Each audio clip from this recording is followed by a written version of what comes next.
another episode of Keeping on the DL. I'm Devin Bonanno, and alongside of me always is my main man, Lou. Finished up some Week 2 NFL football. We had a very jam-packed weekend. I didn't know where to look. We had the NHL, we had baseball, we had the NBA. Like I said, Week 2. And we had the US Open right in our backyard, Lou. Right off of 95 in Westchester, in Mamaroneck at Wingfoot. DeChambeau, arguably the up-and-coming, the hottest up-and-coming golfer in the game, really, took it not really by surprise, in my opinion, but in convincing fashion. What do you think, Lil? DeChambeau shoots a -6 at Wingfoot, one of the hardest courses in America, basically, and puts up a -6. The next closest was par, and after that was +3. So you see just how hard this course was. And, I mean, that guy's drive is unbelievable. He crushes it. It's straight. He hits fairways with it. And that's, part of the reason he won was because of that long drive, being able to keep it on the fairway, not having to take, being in a pitching wedge away on par 5 sometimes. Just putts for eagles. He played great, and I'm excited to see him win one. And I think there's more for him in the future, and it's fun to see guys hit the long ball. Yeah, of course it's fun to see him hit the long ball. I mean, I know Barstool Sportsbook opened up this weekend, and they were just throwing wagers like crazy on whether Tiger was going to hit the fairway, whether Bryce was going to hit the fairway. And my man can really smack the crap out of the ball. He's got one of the longest drives in golf right now. And what I've realized is with golf, I'm not an avid golf watcher. Obviously, I do play occasionally. But what I see with golf is every 2 years or so, you just see a brand new superstar take the sport by storm, but kind of go off into the sunset a little bit. You saw Rory McIlroy. I mean, he did have a dominant time frame. He was very, very, very good for, maybe 5 years. Lou, correct me if I'm wrong. And then, of course, you have the kid from Pennsylvania. I'm forgetting his name, of course. What, Spieth? As I'm blanking out. Yeah, Jordan Spieth. You haven't really heard anything about him, and now you got DeChambeau, and everyone's raving about him. You can look at notable players that have missed the cut here. You had Dustin Thompson missed the cut. Tiger missed the cut. Who else here missed the cut? Let me see. Mickelson missed the cut. Those guys are at the end of their career. Sergio Garcia, who a couple years ago was a Masters winner, missed the cut. So, yeah, you have guys in golf just, come up and play well and play suddenly well, and you have other guys that kind of fall off. Other notable names that just finished up there. Justin Thomas tied for 8th, and Dustin Johnson as well tied for 8th, I believe. They were both up there. But yeah, it's hard to be so good at something for so long. That's why guys like Tiger back then and Phil back then and Arnold, even Arnold Palmer way back when, that's why they're the best at their sports, because they did it for so long. And it's so hard to stay consistent in golf when there's always an up-and-comer right behind you. Because that's the thing. You can be great at golf at 35 and you can be great at golf at 21. Yeah, I guess you're right. But the one thing that kind of gets me, we'll move on to the next thing, is golf is an all-age sport. You see guys of all ages playing the sport of golf. So, but it was interesting to see the old vets like the Tigers and the Phils of the world miss the cut, and then you have DeChambeau just taking it in such convincing fashion. He finished at -6, and the second place winner was even. That's amazing. So he seems like a great kid. It'll be really exciting to watch him play. Maybe show some consistency in golf. But we'll move on to the next topic. Before we end that topic, quick. He joined SVP after he won, and there's photos of him sleeping with the trophy. Yes. He was so happy to win this thing. That's cool. And one of the things he said in his interview was he just talked a lot about failure and how, he's learned from his failures, and failures are going to happen way more than you succeed in life generally, and just not taking, this US Open here for granted, and, keep on improving, and, just learning from his other failures before in his life. And he was also one of 3 golfers to win the amateur, it's like the rookie, the amateur, and then like a major title. He's one of 3 people to do that.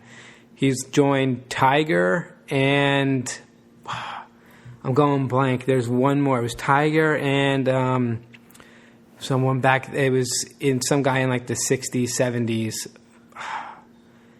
Maybe it was Arnold Palmer. I don't think it was Arnold Palmer though. But he could be the next face of golf moving forward here. I expect him to win other major titles. But it was just such a good interview, just talking about just learning from failure, and which athletes do need to do. Golf's a major one. You're going to fail way more than you succeed in golf. And the same thing with baseball and hitters. You're going to fail hitting way more than you will succeeding. So, one of the greatest quotes, Kareem Abdul-Jabbar, you can't learn how to win until you know how to lose. So just a great interview, and a guy you can definitely root for. Absolutely. I love that quote too, Lou. I'm glad you brought that up, because it really is so true. It really is so true. And coming from a guy of Kareem Abdul-Jabbar's stature, definitely a guy to listen to. That is for damn sure. Next up, speaking of basketball, we're going to roll right into the NBA. We had 2 series on this weekend. Of course, we had the Heat and the Celtics, which is going to be an absolute tooth and nail fight. And then tonight and on Sunday night, we had the Lakers and the Nuggets, which was a great game on Sunday night, and they will play tonight at 9 Eastern. I have the over 214 for tonight. I'm very nervous. I don't think it's going to hit. I don't know why I pressed submit on FanDuel, but please keep scoring the 214 points, Nuggets and Lakers.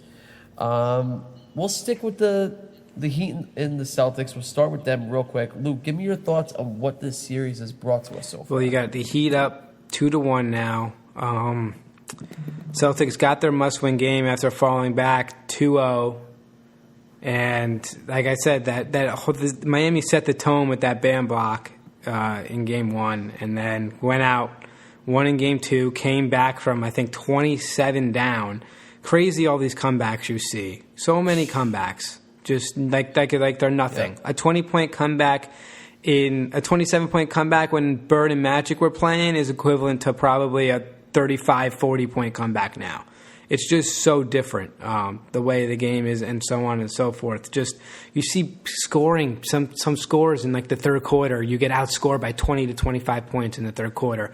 Some team does this like once, 2 or 3 times a series. You'll see a team get absolutely dominated in one period of the game by like 30, 40 points, and then that's the quarter that wins them the game, basically. So, I mean, I guess for the Celtics, you have to stop that. You can't have big quarters and these big moments of losing the quarter 37-17, hit you like that. And same thing for the Heat, limiting these big quarters, these big moments is going to be key in this series. And whoever can do that is going to come out on top. But I think Celtics are -3 tonight, or tomorrow night they'll be -3. Tomorrow. Yeah. So we'll see if they can even up the series at 2-2. I'm not going to call it a must-win game. I mean, they should win. They need to win it. They're obviously going to feel like they need to win it, but must-win, I'm not going to call it must-win yet, because we've seen a lot of 3-1 comebacks recently. So they can definitely do it coming back from 3-1, but it'd be nice to have this game and tie it up 2-2. Yeah, you know what? I'm going to disagree with you in terms of saying it's not a must-win game. I definitely think it is, because I really just, even though the Celtics won Game 3 to make it 2-1 in the series, I think the Heat have all the momentum in the series. I think they are the team to beat. especially after beating the Bucks 4-1 in such convincing fashion. The way they've been playing all throughout the playoffs, I believe that's only the second game they've lost in the entire postseason. If the Celtics go down 3-1 with how the Heat have been playing, it's going to be very, very hard to have them win 3 in a row and obviously have the Heat lose 3 in a row when they haven't done it since before the pause. So that's at least where I stand. I mean, I'm a big Jimmy Butler guy. He's been putting the team on his back. I love Tyler Hero. I think he is the man. He can absolutely shoot from 3, has amazing range, has a nice short-range jumper too. He looks really good. But this is my favorite series to watch as opposed to the Laker-Nugget series. I think these teams are just so evenly matched. Both have great firepower. I know you're a huge Tatum fan, obviously.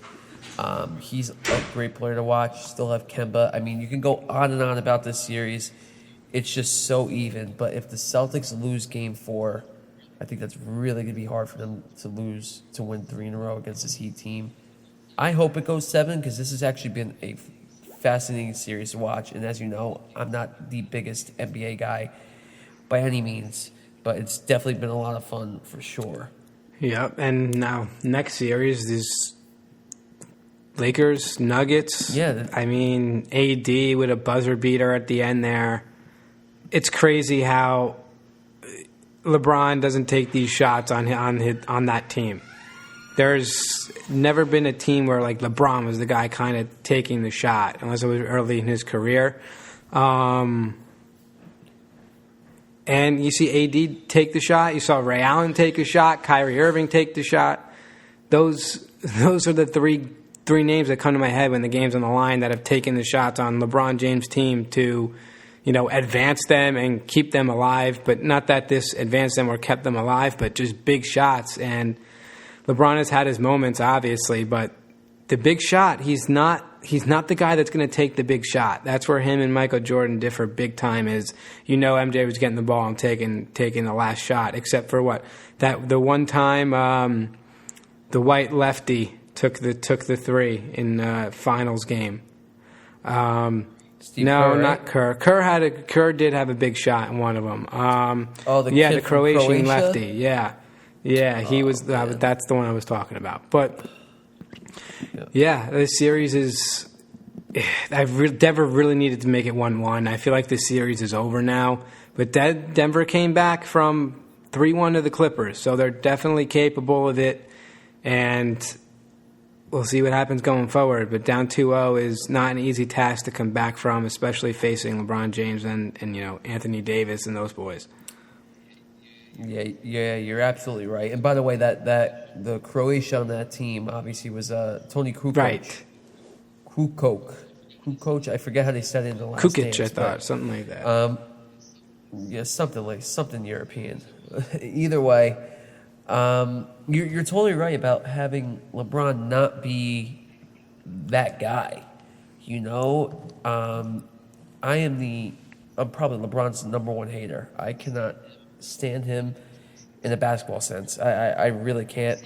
But at the same time, I appreciate his greatness in terms of how he's dominated the game of basketball for the past 20 years. But to me, in order to be a great player, you have to be the guy. Do or die, no matter what. You want the ball in that guy's hands to win you a game. Does LeBron do that? He can absolutely do it, but it's weird that you brought that up, Lou, because I never thought about that. He's never been that guy.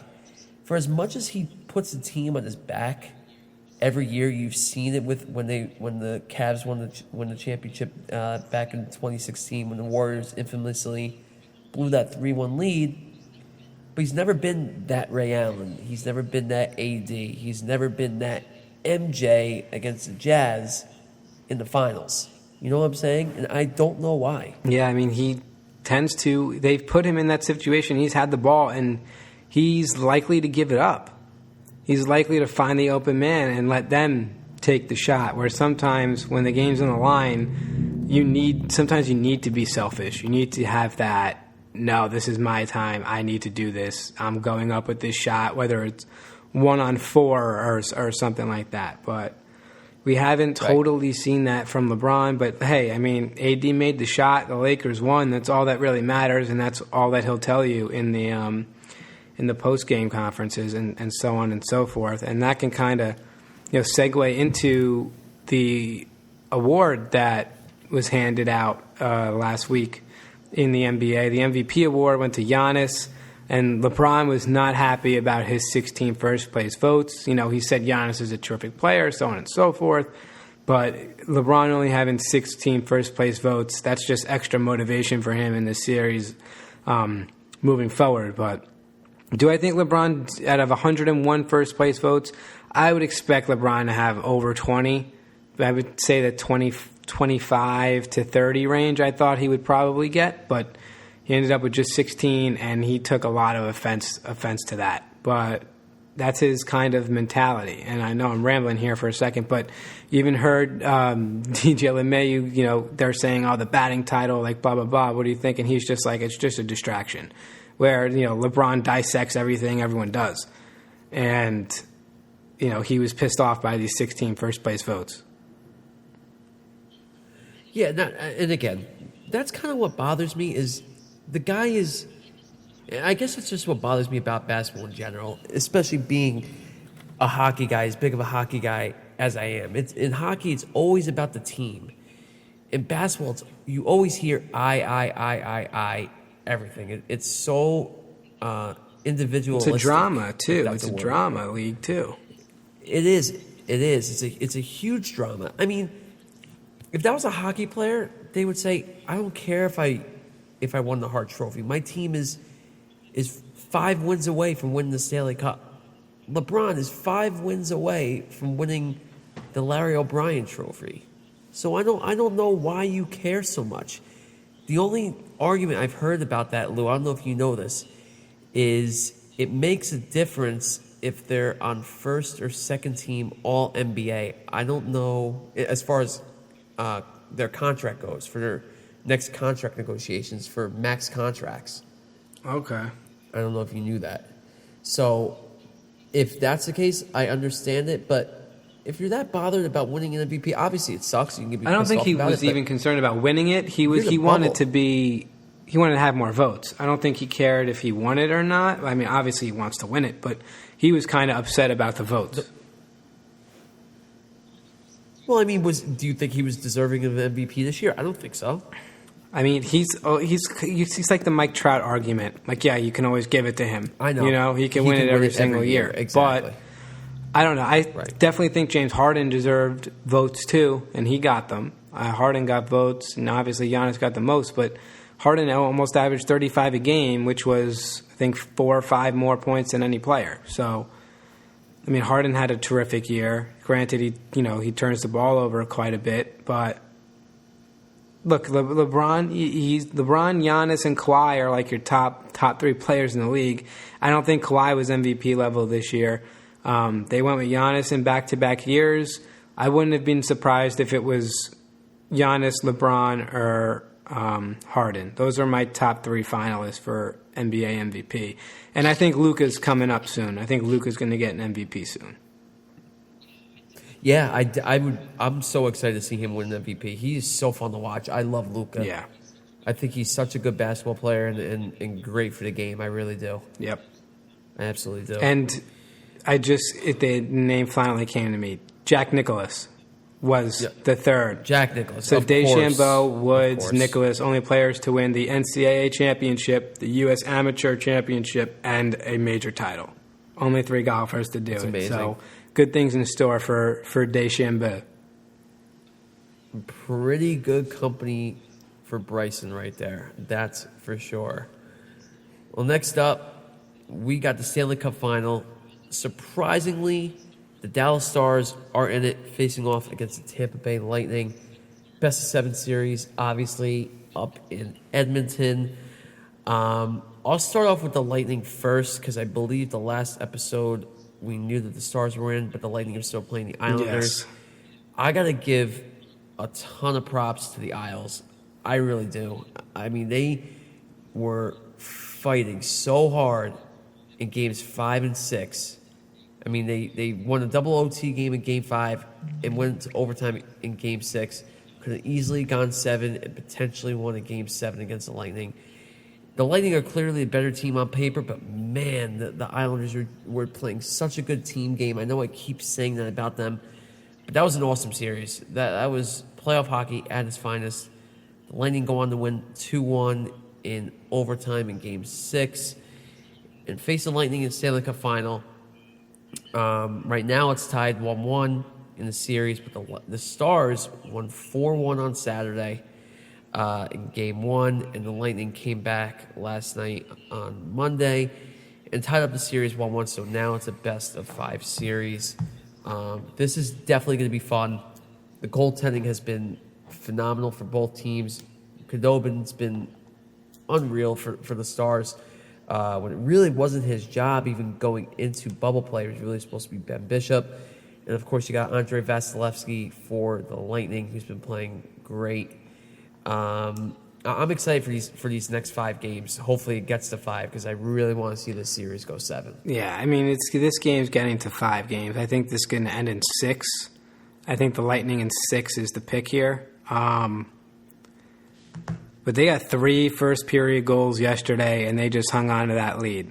They didn't score again in the second or the third. Dallas made it a 1-goal game. But, man, I mean, their power play was not looking good before this game. I think they were 0 for 24 in their last 24 chances before this game on the power play, and they got 2 goals off of it in the first period. 2 of their 3 goals were off the power play in the first period. So the Lightning gets their power play going. I think that this series should be Lightning in 6. Yeah, I wouldn't disagree with you there. I could definitely see it ending in 6. I just hope it goes 7. But I got to tell you, I tweeted last week. Here's one this is one reason I don't want it to go 7. You can, sorry to cut you off, but you'll tell us your tweet in a second. But why? If it goes 7, tell me. Wednesday night is opening night for MLB playoffs, and I won't watch it. I'll watch baseball. So I don't want this to go 7. MLB playoffs open up Wednesday night, which would be Game 7 of the Stanley Cup final. So I'm rooting for this series to be over on Monday.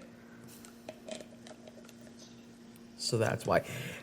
I get that because Lou, I don't know about you, but this has been the most hectic time in my sports. It is. life. I mean, after getting nothing, we got crazy. After nothing for so long, we got everything. From the US Open to everything. Yeah. I mean, look at last night. You had the Heat and the Celtics. You had the Stars and the Lightning. You had the Saints and the Raiders. You know, I didn't know where to look. I had 4 screens open on my computer. I don't know what the hell to watch and how to watch it. Yep. You know? But, I mean, it's definitely an argument. Now that you say that, I mean, it's just I'll be able to go back and forth between the Yankees and the Twins game, which is inevitable at this point, and Game 7. I have no problem. There are much bigger problems in the world, and that is an awesome sports problem to have. Yeah. But real quick, I just want to make one quick thing for about 30 seconds is I was saying about my tweet. Watching that Islander Lightning game, back in 2009, the Islanders had the number 1 overall pick and the Lightning had number 2. Do you know who those 2 picks were? Say that one more time. In 2009, the Lightning had, or excuse me, the Islanders had the 1st overall pick in the draft and the Lightning had the 2nd overall pick. You know who each of those players were that were selected with those picks? Can you tell me if they're on the team now or not? The Lightning, yes. The Islanders, no. So I should give it away. So the Lightning, yes. So Hedman? Yep. And the Islanders, is the Islanders guy on the Lightning now? No. So Hedman went 2, and I don't, not JT. I would say JT, but it wasn't JT. Oh, it was JT. Yeah, you're right. I thought JT was later than that. Wow, nope. Look at me go. Nope. Same draft here. Look at me go with your hockey knowledge. Look at you, Lou. I know I gotta give you more credit. But yeah, I just think it's crazy. Obviously, with Tavares leaving and Hedman being as stable of a defenseman as you'll ever find, let alone one of the best players in the league. It's kind of crazy, and I don't know what, going back in time, I don't know if I would take Tavares at number one if you knew what Hedman would become. I mean, don't get me wrong, JT's amazing. He's the captain of the Leafs for a reason, but I mean, Hedman is my vote for the Conn Smythe over Braden Point at this point if the Lightning win. Yeah, and then we can segue right into that. We got the couple awards to hand out in the NHL. Yeah, real quick. Leon Draisaitl won the Hart Trophy, which is the MVP. Very, very deserving. Easily the best player in the NHL all year, playing alongside Connor McDavid. Will do that to you. And Cale Makar, he won the Rookie of the Year. No surprise there. He is just an absolute monster of a defenseman. My Devils passed on him to draft Nico Hischier in 2017. I'm not too upset about that because I am a huge Nico guy, but man, Cale Makar is just so freaking good. So good. Just such a beauty on the ice all around. Yeah, I mean, Draisaitl, well-deserving there. Been helping, him and McDavid, those 1-2 punches is deadly. He just benefits from Connor big time. 100%. 100%. Well, now we'll move on to some baseball. We got a lot of baseball to talk about, Lou. I mean, this is a hectic last full week of the regular season. I can't believe it's 60 games gone like that. We'll start off with the Yanks right now. I mean, 10 days ago, the sky was falling. They were about to not make the playoffs. 15 days ago, 16 days ago. 15. All right. So we'll call it 2 weeks. Okay, 2 weeks ago. Call a spade a spade. 2 weeks ago, this team was as in shambles as you could possibly imagine, going to go down as one of the biggest disappointments, if not the biggest disappointment in Yankees history, with the implications they had going into this year. And then you see them win 10 in a row. They're in the race for the division, not anymore. They're 4.5 back. We're the hottest team in baseball, and now they're forced to be reckoned with again. What the hell happened? Well, they got healthy is what happened. They got their guys back. They got Judge back. They got Stanton back. They got Urshela back. I mean, those are like three huge pieces to that lineup. Just having Judge and Stanton back gives LeMahieu and Voit even better pitches to see and hit. Urshela and Frazier cannot have the burden of hitting 3-4 in the lineup. They can move back down. Clint can hit 6th. Urshela can hit 7th. You're going to keep Gary 8 because he does nothing. He's a all or nothing hitter, so that's fine for your 8 hitter. And then 9th, that's where you can put a guy like Hicks now. Gets on base for LeMahieu, his high on base percentage. You can bat him 9th. Yep. Even though the Yankees don't seem to be doing that, which is kind of pissing me off. But I really think Hicks would be a great 9 hitter for this team. Just a 2-10 hitter that gets on base almost 40% of the time. So that's a perfect guy to get on base to get LeMahieu, Voit, and Judge at the top of the order. I don't want to see Voit hitting below 3. I think that if you start a 2-out rally, you don't want Stanton up with a 2-out rally. I'd rather Voit up, and then if you get to Stanton, that's just a bonus. You want to have Voit up before Stanton in those kind of scenarios, at least for this year. Just because, I know Stanton had a great start to the season, but going forward right now, you saw what Voit did. I mean, hitting 21 homers, which is equivalent to like 64 in a 162-game season. So he absolutely raked. And he's a guy that you need in your 2 or 3 hole, either before or behind Judge, either one.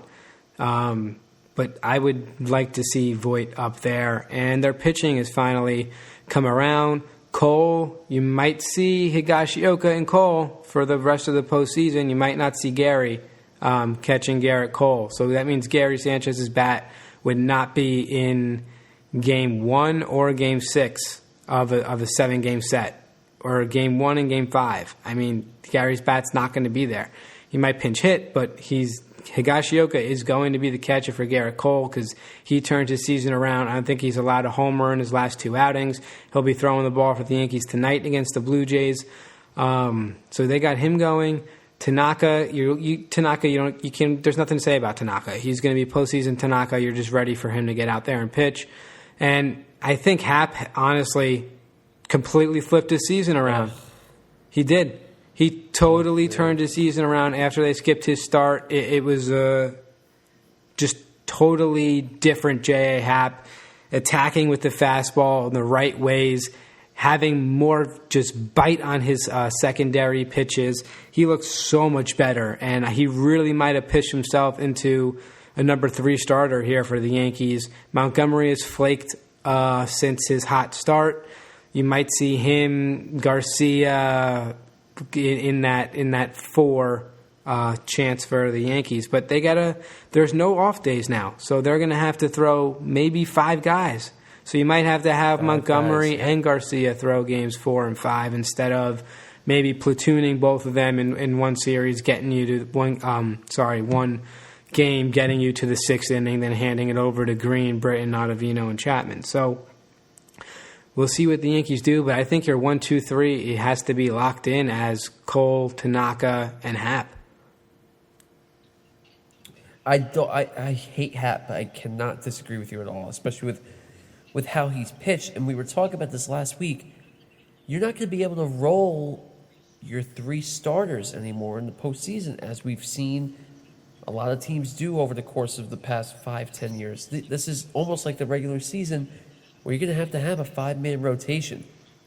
So you're not going to be able to have Cole on 3 days rest. You're not going to be able to have that luxury. So you're going to need Happ to produce. You're going to need Montgomery to produce and not be flaky.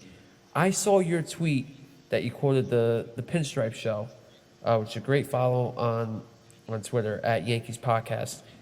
I agree with that lineup 100%. Obviously, having LeMahieu lead off, you have to, Judge in the 2-hole. Having Voit in the 3-hole, I love it. Obviously, the second best hitter on the team, no problem there. And how about Clint Frazier? This guy goes from being a trade piece, from being a pinch hitter, and just a guy to fill in for Gardy when he was hurt or Hicks when they were hurt. And now he's going to have a spot on the postseason roster. I'm so happy for him. He should, to me, obviously Voit would win the team MVP. But Frazier should definitely be the second choice there for team MVP runner-up. I mean, LeMahieu too, and then so many gaps. Because LeMahieu's LeMahieu. Too, I mean, he's still going to win. He's probably going to win a batting title this year, as long as he holds on. Yeah, but where are the Yankees without Clint Frazier? Oh, he's helped. They still had that awful skid of losing 14 and 19. They still went through that awful skid with him in the lineup almost every day. But yes, Frazier definitely showed that he belongs. And I'm not going to say he didn't help the Yankees because of that, but there was one point where Frazier and Voit were the only 2 hitting home runs for the Yankees, and everyone else was just nothing. I mean, you kind of expected Andujar to have a bigger year. He didn't have a big year. Frazier did. Frazier was the one that came in, stepped up, and earned a spot in this lineup, absolutely. So Frazier, yes, he had a huge year. But, I mean, I guess 2 people hitting in your lineup is never going to be enough to win a bunch of ball games. I mean, you see that with L.A. right now and how they were supposed to be this playoff team with Rendon and Trout, Ohtani. Trout's the only one that really hit. Rendon was hurt. Ohtani is just huge disappointment for the Angels. What a bad signing that's turning out to be right now. They have Fletcher in that lineup. Upton's old, but I guess you just can't win with 2 guys in your lineup, and that's what the Yankees basically had for those 19 games. You had Tauchman, who didn't hit, Gardner, who was not hitting, a bunch of people that weren't even going to touch your lineup. I mean, Jordy Mercer was the shortstop for the Yankees, for God's sakes, for 5 games of that stretch. I mean, they're getting Glaber going again now, and so on and so forth, but man, were they just decimated. And Aaron Hicks could get LVP for what he did when everyone stepped down. I mean, he really did not do much at all. I mean, walking's great and stuff, but when you need to be the producer in the lineup, you can't walk all the time. No, you got to put the ball in play. Absolutely. You absolutely have to put the ball in play. I really think Hicks is there, or still on this team rather, for his defensive skills, personally. He's got great gloves. Obviously got a great arm, for sure. And he is a switch hitter, so that's very good to have in the lineup, too. I'm getting pumped for Yankees postseason baseball. It sucks it's not going to be in the Bronx, at least for us to go to, unless they host the first 3 games of the wild card series. But either way, it's going to be a lot different to not to understand, but it's going to be a lot more different for us to watch postseason baseball, considering the whole scheduling aspect. There's no days off. I think that's going to be a huge thing for all these teams going into the tournament. And it looks like your AL pennant race here has pretty much come to an end. Tampa looks like they should hold on to the 1 seed here. Then you have the White Sox and Twins battling out for the 2 seed. The A's as well battling that out for the 2 seed. The Yankees are most likely looking at I don't think they're going to catch the Twins or the White Sox, whoever it is. It looks like they're going to be on the road for 3 games as the 5 seed. That's big time. It doesn't really help. I mean, you'd rather them get the 4 seed, but I think they're 1.5 games back in Minnesota right now. It just doesn't look great for the Yankees to play those 3 games at home. Cleveland's definitely holding on to the 6 seed. 7 and 8 are going to be Houston and Toronto. You could flip those around. 7 or 8 is going to be Toronto and Houston. And I don't think Houston's going anywhere. Verlander is getting Tommy John surgery, so he is done for the year. And now it looks like he's not going to return till maybe the All-Star break of next season with, did I say ACL? I'm sorry. Tommy John surgery. So no, Tommy John, I did say Tommy John. There's just so many ACL injuries last week in football. I got that on my mind. Yeah, Verlander, Tommy John, out till the All-Star break of next season, most likely, if not further than that. So Houston's probably going to be bounced in the first round here. And who knew how much harder hitting was when you know what was coming, Houston? Lingering around 500 all season. Yeah, it must be tough, huh? Must be tough. And the audacity they had to act like the bunch of babies that they were, too. It's crazy. Still blows my mind.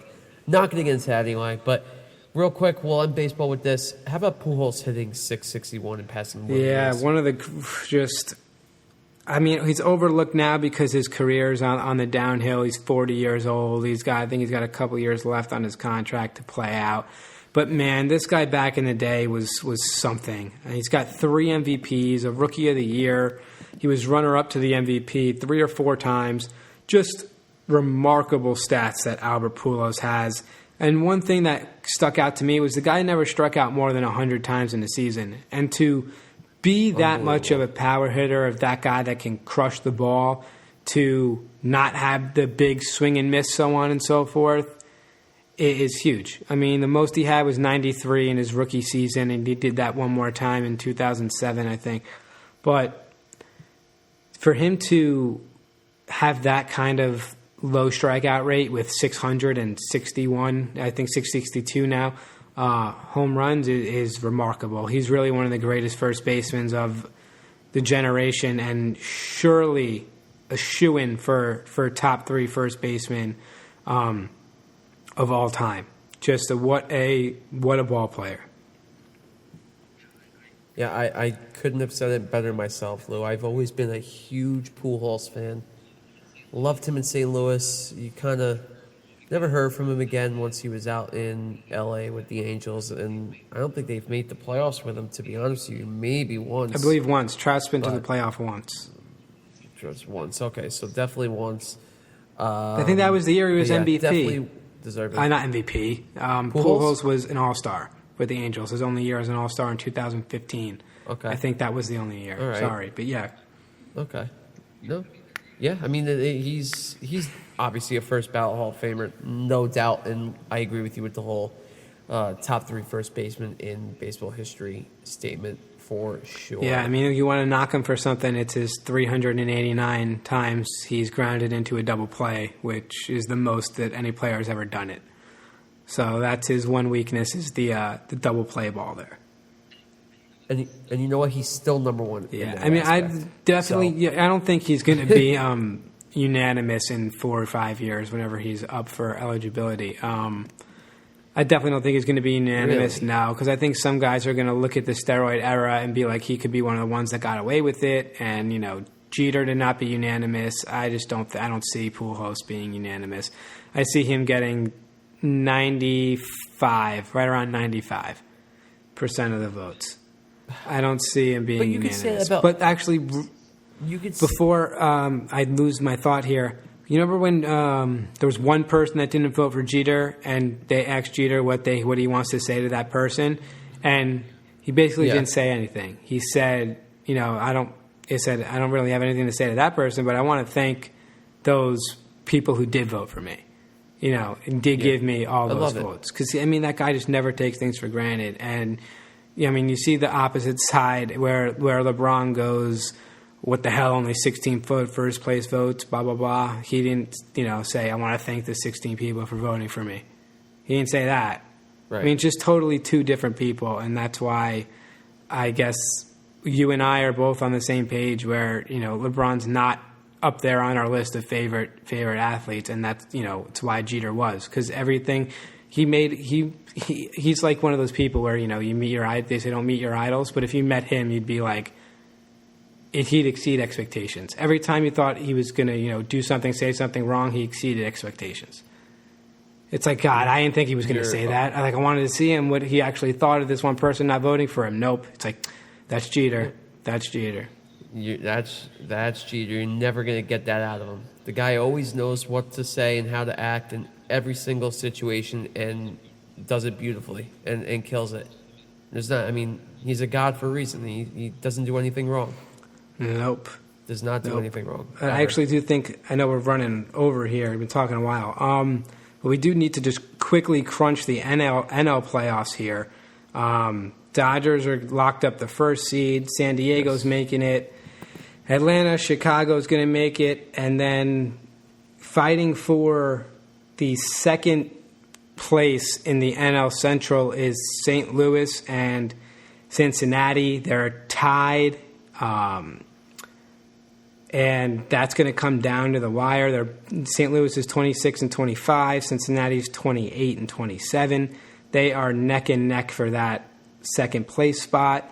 You have Philly right now as a wild card, and I believe that's it, right? That's 8. 1, 2, 3, 4, 5. Yep, that's 8. So that's 8.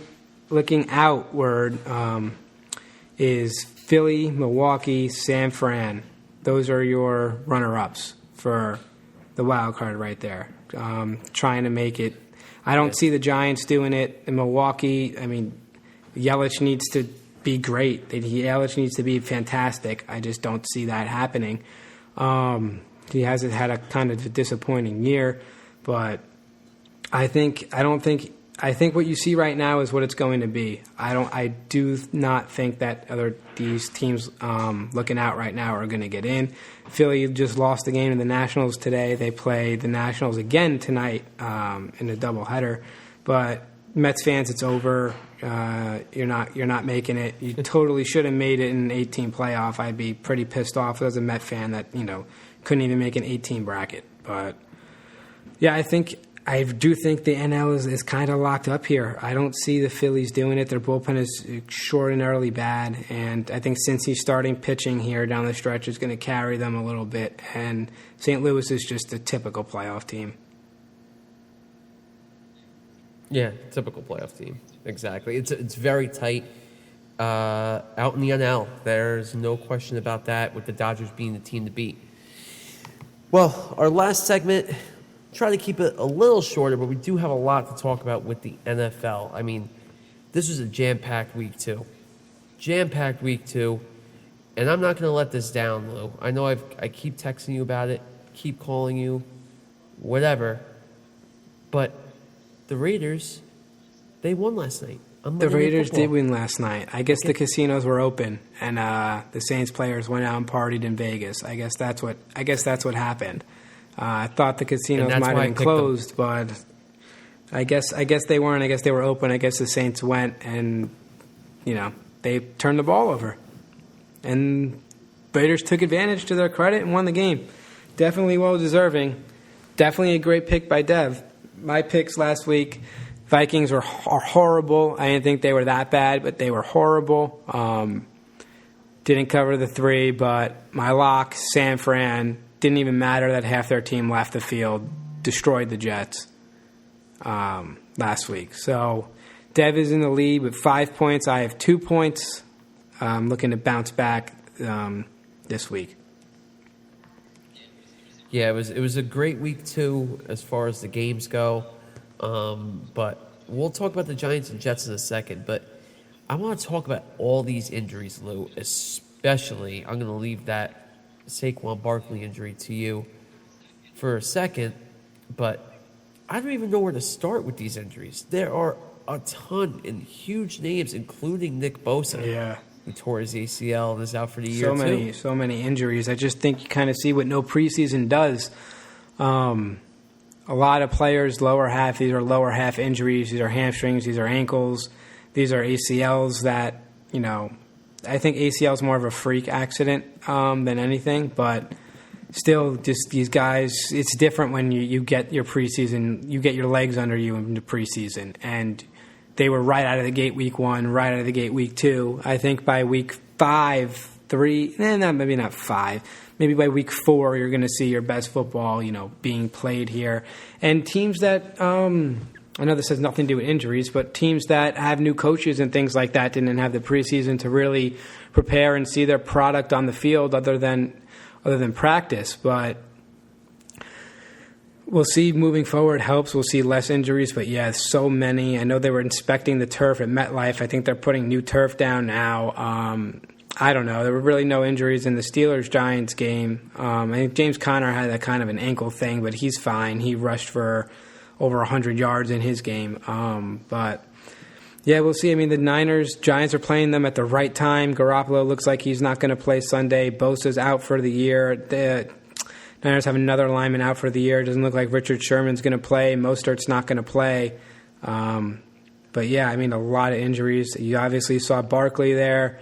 Barkley fighting for extra yards, just kind of on one leg, and he came down on it in a weird way. And he didn't only tear his ACL, he tore his MCL and meniscus. So his knee is just completely torn up.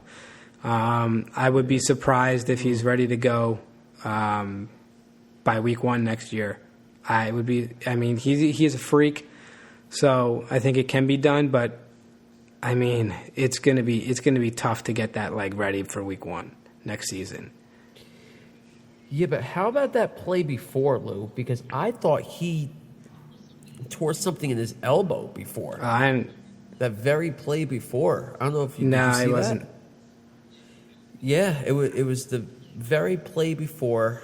He got pushed out of bounds and kind of tried to save his body and put his palm on the ground, and he hyperextended his arm. It looked really bad.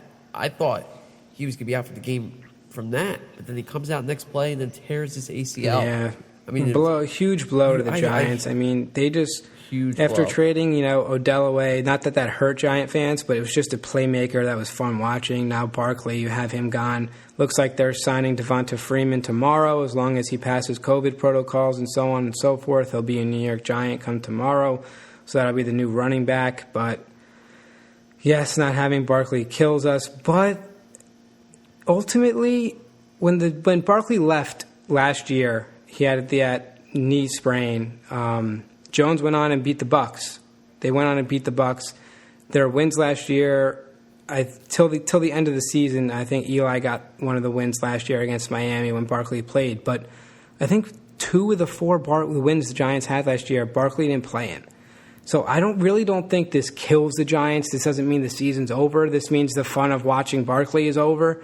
But in a way, it just doesn't kill the Giants. And now you can see this offense hopefully run through Daniel Jones and not try to run it through Saquon Barkley. Maybe you'll see Jones try to throw the ball now. Only has... No, that's not right. Never mind. But hopefully you just see Jones get going now. I know, some people say, Barkley will make Jones better. Sure, can make Jones better, but not handing it off on, 2 of 3 downs every time. Hopefully Daniel Jones can get going and the Giants can, salvage a season here. Already down 0-2 for, I don't know, it's 8th year in a row. Since 2013, they started 0-2 every single season. So nothing new for the Giants here, but let's just get into some game reaction now. We went over the Giant game. Well, not really. We just kind of went over the injury, but the Giants lost 17-13. Could have had a chance to get it in the end zone there. I thought there should have been a double flag and then one untimed play because Tate got smacked from the behind after he pushed off on the safety. Another safety or corner came up and hit him before the ball got there. Thought it should have been a double penalty. No flags. No flag on that, though. So Giants go down 17-13. Rough loss. Ugly game. Surprised they were even in it at the end there. Had a chance to go on and win. Going back to Thursday night, Bengals, Browns, Burrow threw the ball 61 times, 3 touchdowns, backdoor cover for the Bengals. But yeah, Cleveland looked better. They definitely looked better, but Cleveland's not great. But they looked better than they did against the Ravens for sure. Yeah, I mean, it was a great week. I mean, I want to talk about that Falcon. That's Cowboy up next. Game, Yep. Wow, that was unbelievable. Unbelievable game. I believe the Cowboys were down 29-3. Were they down 29-3? It was something crazy. They were down 29-10 at half. They were down 29-10 at half. Yeah, I mean, the fact that they won that game was crazy. That onside kick. What are you looking at? Great. What are you looking? Jump on the ball. I don't know. Why aren't you jumping on the ball? Why aren't you jumping on the ball? Bananas. And why do all It's not a kickers punt. Not do. You got to recover it. I know. Unbelievable. But I want to ask you. I want to kind of just speak out loud, and I don't know why all kickers don't do that type of onside kick. That's golden. It is golden, That's but golden. man, Why is it not? hard. You saw that barely made it 10 yards. And it's easy. If you see that kick, now they're going to prepare for it, and the defense can just walk up and fall on the ball. That's kind of like an unexpected first time I saw it. Oh, I'm not going to touch it. I don't think it's going 10 yards. I don't want to muff this, blah, blah, blah, blah, blah. And then, if the Falcons saw that again, you bet they're going to jump on it at the 5-yard line and just have no issues of being hit or anything like that. Well, you know what, Lou? It did. worked. So they did something The Falcons right. got bested by their own game. They're sick on onside kickers. Young Hoku is like the best onside kicker in the game. Yeah. He's a great kicker, by the way. Great kicker. Crazy. But yeah, I mean, we had a lot of good games this week. This past week, won't go into depth on all of them. The Cardinals are for real, as we both have predicted. And real quick before we end the Cowboy talk, I always hard on Dak Prescott. That might have been one of the best games I've seen Dak Prescott play. Threw for 450 yards. It was one of the best games I saw Dak Prescott have. There are other games where he's thrown for 380 where I'm still not impressed, but this one I was impressed because Zeke was held to under 100 yards. He really had to come out in the second half, and he did it. And I always say that Dak can't bring a team back. He can't bring a team back. This is one of the first times I saw Dak bring his team back. I mean, granted, he got lucky with the onside kick there. They still should have lost this game to Dallas, but I need to say that I need to give Dak credit there. Yeah, he played out of his mind. 34 for 47 for 450 yards. Only threw for 1 touchdown, but ran for 3. How about that? Crazy stat. I'm not even going to bother going into the Jets. I think the score speaks for himself. Gase needs to get the hell out of the tri-state area. Offensive genius. Shoot him to Mars. Please, the offensive genius, as Christopher Johnson has said. I don't even know where to start with those comments in this guy. I just don't know how you keep him around. It's so beyond me. Jets lost 31-13 and are ruining Sam Darnold's career. But Sam didn't throw a pick on Sunday, so I guess that's the only positive I have. But let's do this a little. Let's end the show with our predictions for Week 3 and our locks. Yeah, so I'll start this off. My lock, I'm going to take Titans -2.5 at the Vikings. The Vikings looked horrible. I don't see how they can turn this around. Their defense doesn't look great. If the Titans can establish the run, it'll open things up for Tannehill early on. I mean, this Titan team is for real. They're still good from last season. Vikings, however, a lot of work to do. They look terrible. Can't believe they were my upset pick last week. But, yeah, I'm going Titans minus 2.5 as my lock this week. My upset, now I was between a couple. I was between the Chiefs plus 3.5. I think that's crazy for the Chiefs to get that much. I don't really want to pick the Monday night game. I don't want to take the Chiefs. But why don't I do this? I was thinking Bengals plus 6.5. I kind of like that at Philly. Philly's struggling big time. But why not take the Giants, Dev, over the decimated 49ers with a backup quarterback? Yeah. Why not? Maybe their offensive line blocks better. You don't have to block Nick Bosa. Let's do it. Why don't I take the Giants here? Daniel Jones will be forced to throw the ball. Let's do it. Let's let Jones throw the ball. Let Jones loose. Let's see what happens. I'm going to take the Giants plus 4.5. Yeah, I really do not hate that pick, Lou, because I've been tempted to do that myself. But that's a tricky game. Obviously, I know you can obviously agree with me because that can go either way. But if you really want to pick that game, I think the over 40.5 is the pick. I agree. Game. I think a lot of points could be scored. So I think that's the way to go. And the best line, obviously, compared to the money lines. But believe it or not, I had 2 locks, but I have to pick one. I see a lot of value in the Falcons minus 3.5 at home to the Bears. I think the Bears stink. I do not know how they're 2-0. The Falcons have put up a ton of points. Their offense has been really lights out. I mean, they've been phenomenal.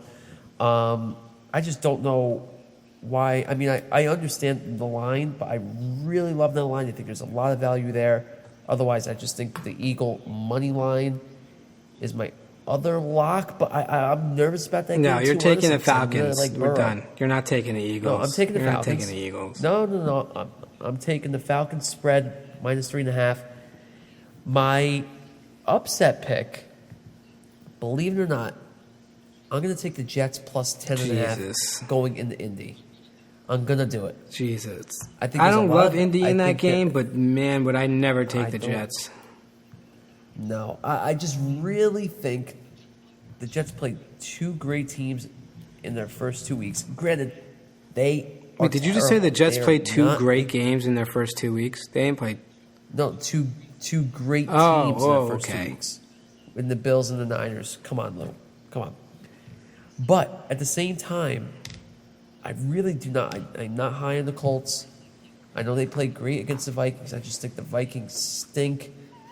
I'm just going straight up gut. Fandom aside, I just really think the Jets. I don't think the Jets have a chance to winning. I don't think they have any chance of winning, which is why I don't necessarily. If I'm going to take the underdog, I want them to have a chance of winning. Yeah, but that's a lot of points. It is a lot of points. 10.5. Especially, I mean, the Colts are not amazing either. So I think the Jets plus 10.5. There's a great pick there. If Crowder plays, because Chris Hogan can't be your number 1 receiver. Well, he's going to have to be. Is Crowder out already? So Crowder, he's questionable as of right now. So we'll see. That hammy's been bugging him. But I like it. I'm going to take the Falcons minus 3.5. I'm going to take the Jets plus 10.5. Wow. You're not going to be able to get that plus over 2 if they win, though. That's the thing. That's our scoring here. Upset pick, you get plus 1 when the spread hits, and plus 2 if your team wins. So you're taking the biggest spread of the week to try and win. What a door opening opportunity for me. Just to cover. Yeah, you only get 1 point though. Taking the Jets. Need to get 2 to win. Definitely need to get 2 to win. I'm up by 3 already. I crushed you. You gave me shit for the Raider pick. Now I'm going to keep giving you shit. I'm giving you shit for the Jet pick too. I said you got to pick an upset that's probably going to win, like the Raiders last week. You know what? It's probably going to shoot me in the foot anyway. So we'll be tied. I want to make it interesting. I don't want to kill you that bad. Yeah, all right. Your lock last week, we mentioned Seahawks -4. That was a 5-point game, so that was something. That was a crazy game there. Gave me a heart attack. Yep. Giving Dev a heart attack. But absolutely. Man, is that crazy?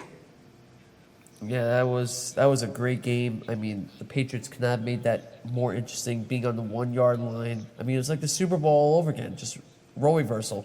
And I know we were talking about this, Lou. I was watching the game with my girlfriend downstairs, and I was trying to explain it to her. Why in the world are the Seahawks throwing on 3rd and 1 again? Yeah, I mean, I get an RPO option, something short, but they just went down the field. Come on. And to keep the clock running, it just blew my mind. I was about to run out the door, and it just screamed. Yeah. If that cost them the game, which it easily could have. I agree.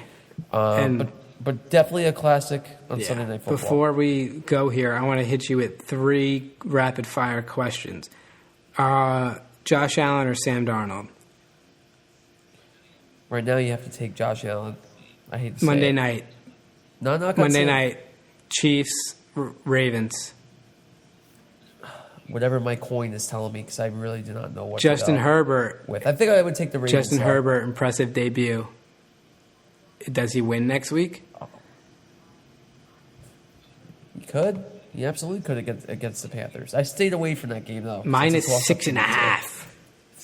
Yeah, they're -6.5, and the money line's like -330. Yeah, I think Herbert's the guy there now. I don't think they're going to go Tyrod.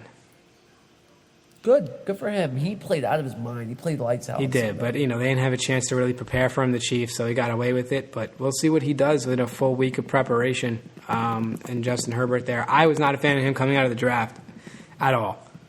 I was not a fan of his. I really wasn't a huge fan of Tua's. I was only a fan of Burrow coming out of the draft. So we'll see what Herbert can do against the Panthers next week. But encouraging if you're a Charger fan to see that from Herbert, even though they lost. It's still very encouraging. And I'm glad you said Josh Allen over Sam Darnold, because thank you.